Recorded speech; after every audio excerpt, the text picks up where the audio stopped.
Bonjour. Vous le savez, depuis quelques semaines, le taux de pollution de l'air a diminué un peu partout sur la planète. Et la pollution sonore aussi. Si bien qu'au petit matin, vous l'avez peut-être remarqué, on entend mieux le concert de gazouillis, de sifflets, de ritournelles que nous offrent les oiseaux. Et même en pleine ville. Entendre les oiseaux, c'est assez facile. Mais les voir, en fait, on ne les voit pas. Il faut les regarder, les rechercher, les observer. Observer, c'est être attentif. Être attentif, c'est donner de l'amour, non ? On peut observer les oiseaux partout. Même dans la plus bétonnée des villes, il y aura toujours des moineaux, des pigeons, des corneilles. Et en levant la tête, peut-être bien que vous allez repérer quelques hirondelles quand elles seront de retour. Dès qu'il y a quelques arbres dans un square, vous surprendrez facilement mésanges et pinsons et bien sûr le merle chanteur. Tous les ornithologues professionnels ou amateurs savent qu'observer les oiseaux est une source inépuisable d'étonnement et de plaisir renouvelé. Mais peut-être pas pour les raisons qu'on croit. Observer un oiseau ou n'importe quel autre sujet d'ailleurs, c'est bien sûr d'abord revenir entièrement ici et maintenant. Toute l'énergie d'attention se rassemble dans ce point unique de l'ici et maintenant. Ici, à portée de votre vue, juste maintenant, vous repérez un oiseau, sur une branche ou même par terre. Mais vous savez combien ces petits êtres farouches sont sensibles et toujours en alerte. Vous savez d'emblée qu'au moindre geste de votre part, il s'envolera. Alors vous vous immobilisez et même vous retenez votre souffle. Vous voyez comment il tourne nerveusement sa petite tête pour s'assurer qu'aucun danger ne guette. Comme vous êtes totalement immobile, vous voyez comment petit à petit, il s'apaise un peu. Il se lisse les plumes ou même il se met à chanter. Et vous allez trouver cet instant magique. Et probablement qu'un petit sourire va naître sur votre visage. Maintenant, si vous le voulez, vous pouvez utiliser la même énergie d'attention pour vous observer vous-même. Prenez conscience de la position de votre corps quand vous avez repéré l'oiseau et que vous vous êtes immobilisé pour le regarder. Ressentez la répartition du poids de votre corps sur vos jambes. Êtes-vous penché un peu en avant ou un peu de côté ? Comment sont placés vos bras, votre tête ? Y a-t-il une douleur ou une tension qui est apparue ? Ici et maintenant, observez. Peut-être ressentez-vous votre cœur battre un peu plus fort parce que vous retenez votre respiration ou bien à cause de l'émotion qui naît de la proximité inédite avec ce petit animal gracieux. Car on peut observer les émotions aussi. Quelle émotion m'habite ? Joie, émerveillement, peut-être même quelque chose qui ressemble à de la gratitude. Hop, voilà notre joli petit oiseau qui s'envole tout d'un coup. Qu'est-ce que je ressens alors exactement ? De la frustration ? Du dépit ? Ou même, qui sait, de la colère ? Ici et maintenant, observez. Tout cela, c'est ce qu'on appelle l'exercice du stop. C'est un très vieil exercice des écoles de sagesse dont vous savez peut-être qu'elles enseignaient, à l'instar de cette phrase écrite sur le fronton du temple de Delphes. « Connais-toi toi-même et tu connaîtras les mondes et les dieux. » Or, se connaître n'est possible qu'en live. Ici et maintenant, qui suis-je ?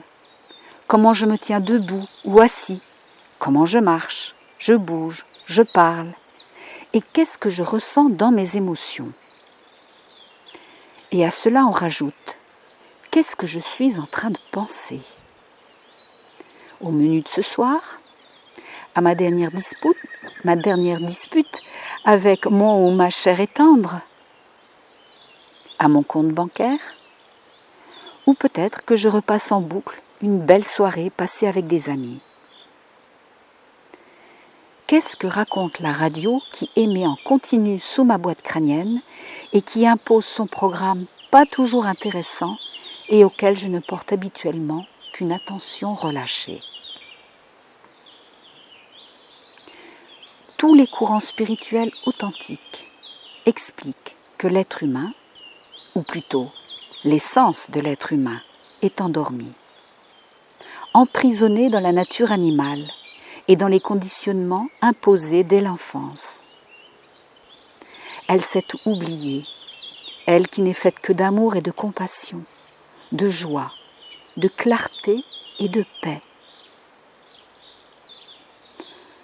Enchaînée à notre destin qu'on ne comprend pas, à l'absurdité d'une vie qui a perdu son sens, nous avançons comme des automates plus ou moins bien réglés jusqu'à ce que la pile soit usée et que ça s'arrête. Mais on peut choisir aussi de ne pas être que ça. Des mammifères qui se croient supérieurs et qui détruisent sans vergogne leur propre demeure terrestre. On peut aspirer à devenir vraiment des êtres humains. C'est possible.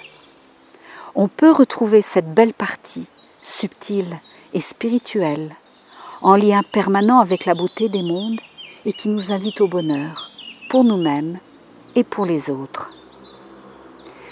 Mais pour cela, il faut se réveiller de nos illusions, sur nous-mêmes, de cette image qu'on veut donner aux autres et se donner à nous-mêmes. Comment? Stop. Ici et maintenant. J'arrête tout. Immobile, j'observe mon corps. J'observe les émotions qui m'habitent maintenant et le train de pensée qui passe là-haut. Pas de commentaires, surtout pas de jugement. Juste, je regarde et je m'apprends. J'apprends comment ma machine humaine fonctionne. Et je me rappelle que je ne suis pas ça. Je est un être de clarté, de bonté et de beauté. Pendant un stop, je peux me ressentir comme un être vivant, un peu plus conscient.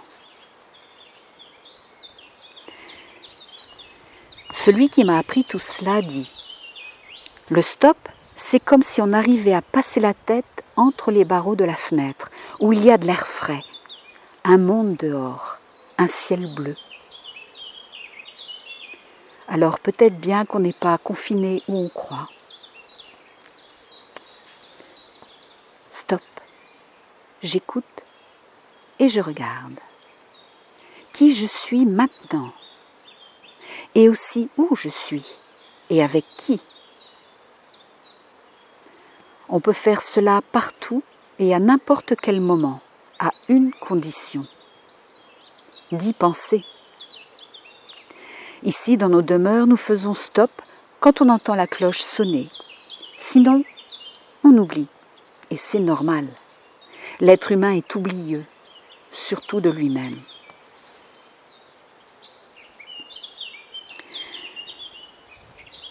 Peut-être que les oiseaux sont là pour nous rappeler à nous-mêmes, qui sait. Le grand poète soufi, Attar, de Perse, a écrit il y a 900 ans une œuvre intitulée « La conférence des oiseaux », traduite parfois aussi par « Le cantique des oiseaux », et qui retrace le chemin d'une quête mystique où il met en scène des oiseaux voyageurs.